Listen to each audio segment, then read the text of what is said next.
Speaking of absolute debacles, did I get the BBC article on this as well? No, I did not. Okay, Robodebt. This was a system, again, an absolute debacle, that was pre-COVID, actually. So, welfare fraud in Australia. Now, I talked about it the other day, where you need to accept the fact that there's going to be a degree of corruption and fraud in a social welfare system if you want to make sure that you get the support to the most needy of people. Like, you're going to have to accept that in order to ensure coverage, there are going to be people who are going to exploit the system. If you develop the system to completely exclude the exploiting of the system, chances are you're going to also exclude a portion of the population who is genuinely in need and who should be receiving the support. It's the old better to let the guilty walk free than to hang an innocent man. That sort of concept. Mid-2010s, mid-teens, the federal government introduced a system that was called Robodebt. It was a automated system that reviewed Services Australia, so Centrelink, details and data about the welfare claims or the various support payments paid out to the Australian public. And I used various mechanisms to identify what was considered to be fraudulent payments, and then sent automated letters, and quite often also ceased ongoing payments, and then sent letters to the people it had identified as exploiting the system, demanding back payment of those payments and sometimes interest as well. Almost 400,000 Australians. So what's that? We assume Australia had a population of, let's call it 30 million at the time. 400,000 is 10% of 4 mil. 4 8s are 32. So you're looking at, well, not quite 1% of the population, but a bit more than 1% of the population being accused of exploiting the welfare system. Now, I don't know what the figures that they normally consider to be welfare fraud, but that seems excessive. And when it was done and everybody hit all at once, it seemed like a very poorly implemented system, even if we assume, and it's a generous assumption, that the targeted individuals were targeted accurately. It would still be poorly designed to go after them all at once. You'd want to ensure maybe a test tranche of individuals just to make sure that, yep, we've correctly identified, manually review the cases, make sure that it's not putting an economic burden on individuals too much, because you've now potentially ceased a significant portion of their income, and tell them to pay back money they don't have. And so the system did not work. Not just didn't work in terms of they went after too many people at once. It didn't work. It failed in its central remit to correctly identify fraudulent behaviour. And it indicated what a lot of people had been saying all along, a lot of consumers and people receiving services or attempting to receive services, that the internal management of data by Centrelink/Services Australia was subpar, and that people were getting payment, and people who put their hand up and said, look, we're getting the wrong payment here because we've told you that I'm now working, we've told you that this is the income, we've told you that this is happening, but your system hasn't reflected it, or it hasn't caught up to the change in circumstances, or it hasn't done this. And then a lot of them were change of circumstances ultimately. There are also cases where people were like contractors or wage-based earners who had started employment within the financial year, and so the estimates of income were vastly inaccurate because they then compare the estimate that you'd provided ahead of time to Centrelink with your resulting ATO tax return or taxation. And when the two had a big split, oh, fraud, away you go. Well, you've applied for your Centrelink benefit ahead of time. There's no guarantee that the wage job that you've just picked up is going to hang around. You might still be within the windows to notify Centrelink and correctly update information, but by that time you've earned X amount of dollars that is now taxed through the ATO, and so the system has a lot of lag in it, isn't catching up anytime soon. Well, until it does all at once and you're suddenly threatened with collections because you haven't paid back things. Now, in addition to not working, it effectively was the government slandering, libeling? Hang on. Slander is spoken. Libeling hundreds of thousands and slandering because the government came out and said, oh no, this is 100% accurate. Why don't you trust the government? Well, because you're the government. The last thing anyone should do when the government comes along and says, trust us, is trust the government. The worst thing about it was, well, one of many worst things about it, is that it suddenly declared hundreds of thousands of Australians as welfare cheats, as financial fraudsters. And, well, when there were either legitimate errors or issues within the government system itself causing that, it's unfair to blame the individual who's done their best to remedy it and give accurate information and declaring them a cheat. And declaring someone a welfare cheat is always a bit of an undercurrent of, it's always a bit of it's never been something nice to call someone. Calling someone a dull bludger or a dull cheat, it's basically accusing someone of lacking morals, not being an effective part of society. Now, people understand, welfare's there for a reason, but cheating the system was always seen as something that was a step too far for most people. So when the government turns around and accuses hundreds of thousands of Aussies of being welfare cheats without allowing a process of counterclaim or a process to remedy, it didn't help. It's like basically you've been declared a cheat, but we're not giving you a pathway to review or effectively remedy the situation if it was one based out of error. And so there is a societal impact where people get to find out, or you people will talk about it and say, look, hey, we got this letter, did you get one, all that sort of stuff. When the government is putting out this message that people getting these letters were cheats, it doesn't help. And it's going to put burden on people, especially people who are like, no, I've been honestly dealing with the government, with the system. I've always told it and given the correct information. The fact the internal system's failed is not a fault of the individual, it's a fault of the system. But it's now the individual carrying the burden of the failure of the system. And so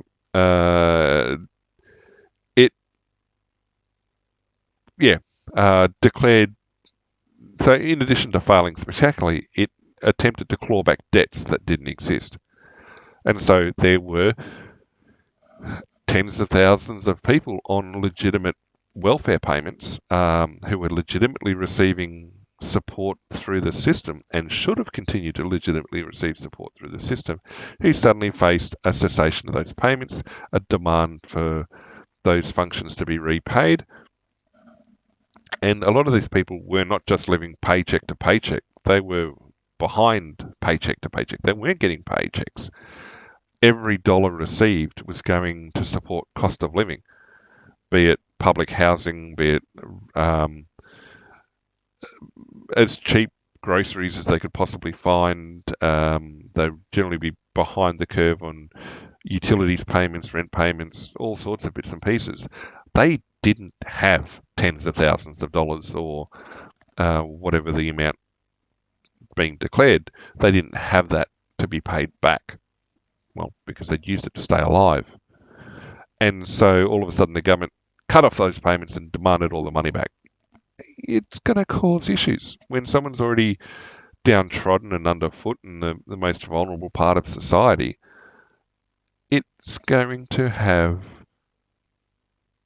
problem. And then when people make a good faith effort to engage with the agency to try and resolve the situation, it didn't work, doesn't work.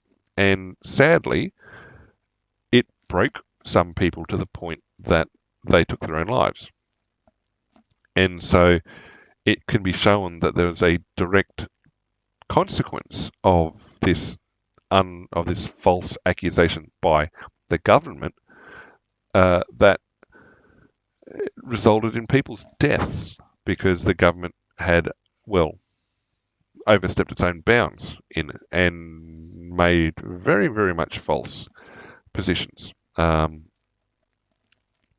it also, Centrelink/Services Australia, also handing those debts off to debt collectors who aren't known for their velvet glove approach to recovering debt and the sort of pressure that they'd put on people. And so some people saw the only way out was the extreme way out. As a result now, the reason it's back in the media again is that and people were unable to, they wouldn't accept, the government wouldn't accept appeals, etc. The reason it's back in the news again is that, where is it? I did see it. The government has now agreed to pay $475 million in compensation, and it's the largest class action payout in Australian current legal history, with costs taken to $548 million. Sadly, it's too late for some people, and I doubt that it's going to remedy the pain and heartache that it's caused. I don't think it's enough to make good what it did, but the question is, well, how much can you make good? And yeah, I mean, it's a lack of compassion. Well, it's the government. Government doesn't have compassion. The wheels of government grind on. Doesn't care who gets stuck between them. And yeah, it was again quite often the most vulnerable in society that people just didn't listen to in the first place, who were most affected by it. And people are becoming a statistic. Now, when COVID happened a couple of years later, people saying you've got to trust the government and everything else. Well, we've just come out of a system where the government got claims of welfare fraud horrendously wrong. And we're now being told to trust the government explicitly on something where the science wasn't changing, the science remained unchanged, where people's understanding of the science was changing so fast that contradictory statements were coming out continually about what should or shouldn't be done to limit the spread and the effectiveness of those actions and blah, blah, blah, blah, blah. Yeah, coming so soon on the heels of the Robodebt issue, little surprise that there are a whole bunch of Australians who distrusted the government completely. It is good to see that there is a bit of compensation coming back to help people, but I don't know that it's necessarily going to be enough to undo the damage that was caused by the government.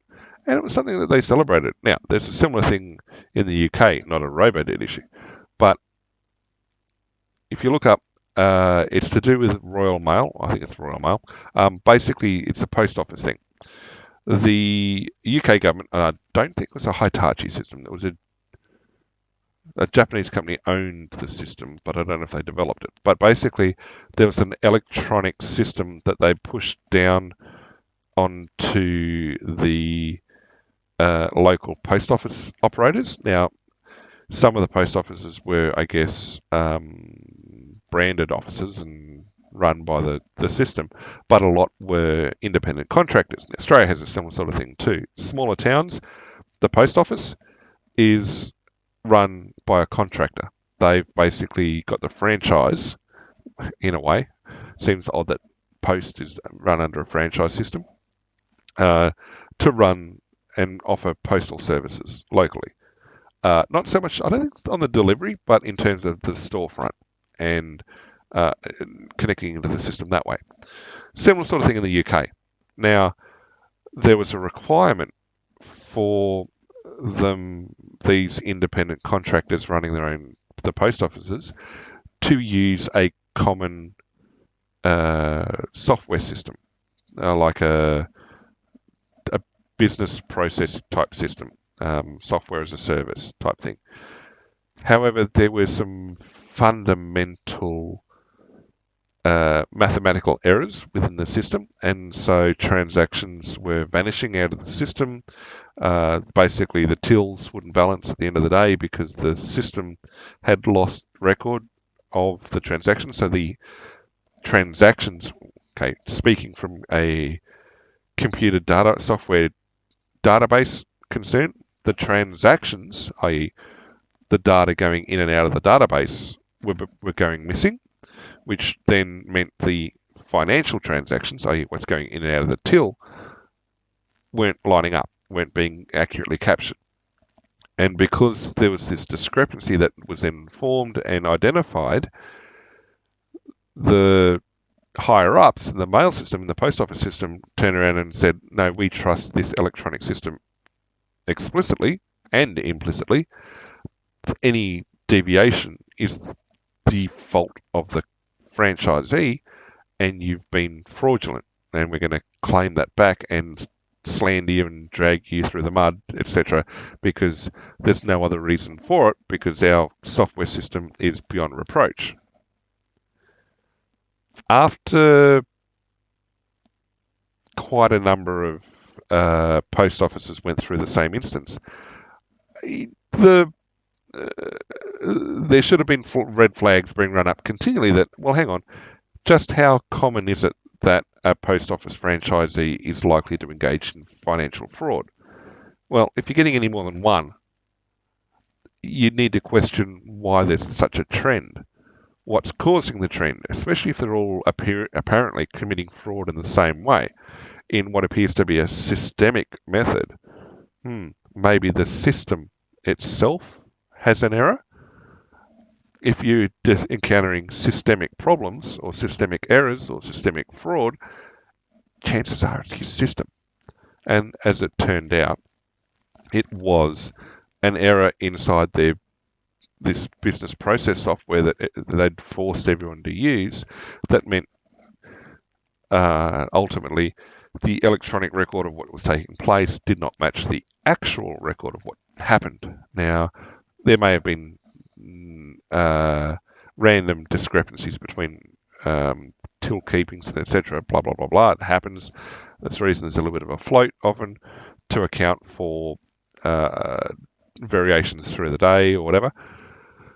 But again, fundamentally, it took, quite a lot of public outcry, and I believe also, sadly, a couple of deaths, before they went back and reviewed the system. And the higher-ups went, not our fault. Well, you're the one that pushed the system down on the end user. They're like, oh, we're just going to wash our hands of it, and it's all good. Bye. See you later. Yeah. Always be suspicious when the government's turning around saying, "Hey, we're going to use this wonderful electronic system to keep tabs on you to do this, to do that." Trust us, it works. Yeah. When it doesn't work and you're the poor sap that it doesn't work for, you'll get ground into dust between the wheels.